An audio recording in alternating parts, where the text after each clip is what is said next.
We are going to be continuing working on the week 6 practice homework. And it's from chapter 11 and of course also chapter 12 later, but this particular problem we're working on is from chapter 11 and it's problem 11-21.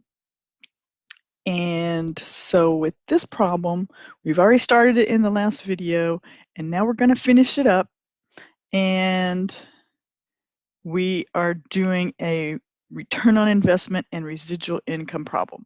So I'm going to share my screen with you and go out there to connect. And all right, there we are. And here we are in Connect now. All right, so we're still working on this same problem. We have this company and they can, if they want to, spend $1 million and they will get 2 million in sales and have these expenses.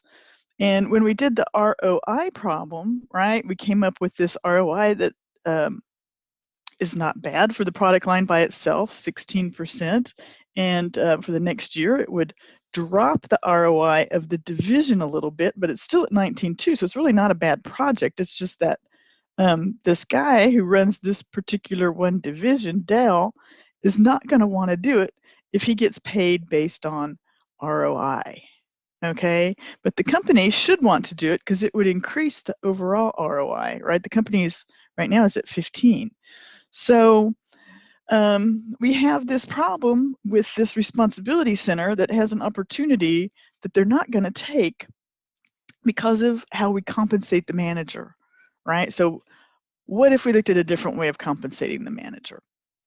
And that's what problem 6 is about, part 6 of this problem. Suppose our minimum required rate of return is 12% and performance is evaluated using residual income. So that means you have this hurdle rate, 12, and like anything you get over that is like you're in bonus territory. So I guess the more you get on top of that, the more you'd get, I guess depending how they set up these compensation plans, but sounds like a good way to maybe get people to achieve at least 12% and then try to do even better. All right, so to do this, we have to calculate, it's kind of the same idea like we did last time. We calculated ROI for the division for this year, for just the new product line, and for the next year, assuming we add these two together. Okay, so now we're going to calculate what's called residual income and see how that turns out for the company. So residual income, we have to figure out what the minimum required return is, right? So we know they want 12%. Suppose it's 12%. So we have to figure out, well, what number would that be? If we make 12% on our operating income, what does that turn on our operating assets? What is that? So we take 12% times our operating assets, right? So our operating assets for this year is still the same, right? So that hasn't changed, right? Here's our divisional operating assets. They're still 4 million. And this new thing is $1 million. So that's same as last problem. And the new line is $1 million.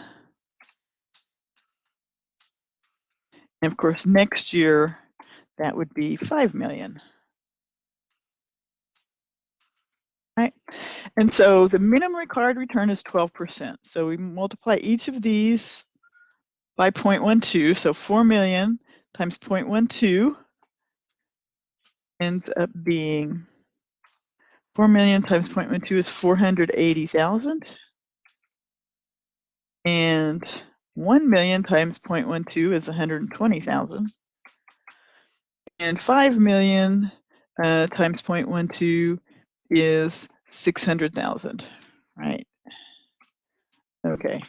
All right, so there's what we have to make, right? So anything after that is going to be good, right?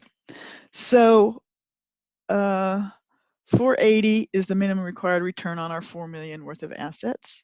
If we're using a hurdle rate of 12%, 120 is based on $1 million, and 600 is based on the two of them together. Now we already calculated our actual net operating income, right? We did that in the last video, so I'm not going to do that again. If you want to see how to get that net operating income, obviously, well, here it is right here for this one, right? So we've already got this net operating income, right? It's 800,000.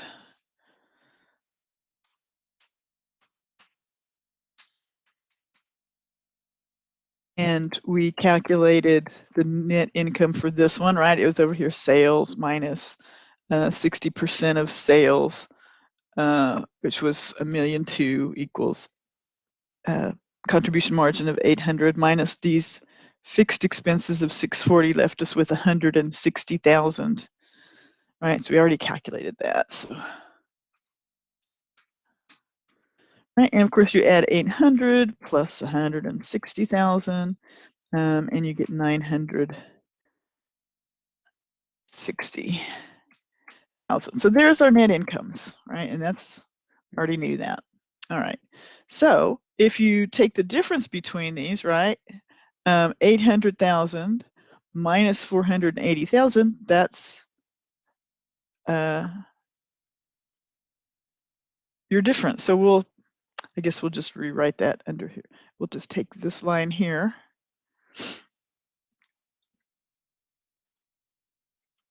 and put it there. Okay, so we'll put a little minus sign in front of it so you know what we're doing here.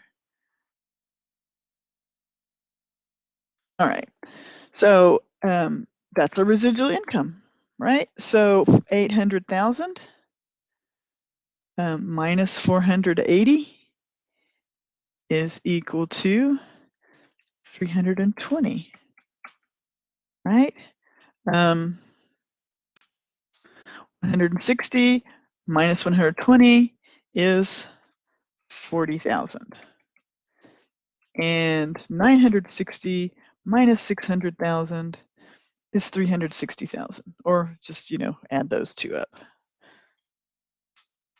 Okay, so here's our residual incomes. All right, so we beat our hurdle, right? All three of these are over the hurdle, and we have residual income, right? So without adding this new product, right? Without adding the new product, I would get 320,000 on my 4 million investment. This new investment by itself is going to make 40,000 in residual income. So if you add those, my new residual income is 360,000. So that's an increase. So see, now by looking at residual income, by ensuring they make it over a hurdle, so they don't just take any old project on, so you get over your hurdle of 12%. Then if you can increase your residual income, then that's excellent. That's, you'll get a bonus. So this is going to increase the residual income. I didn't quite type it right.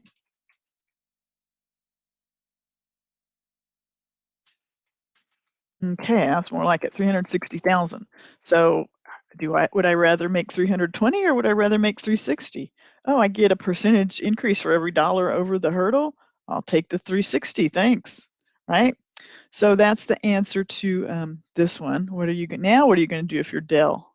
Well, if I'm Dell, I'm going to accept that project because that's going to get me a better bonus.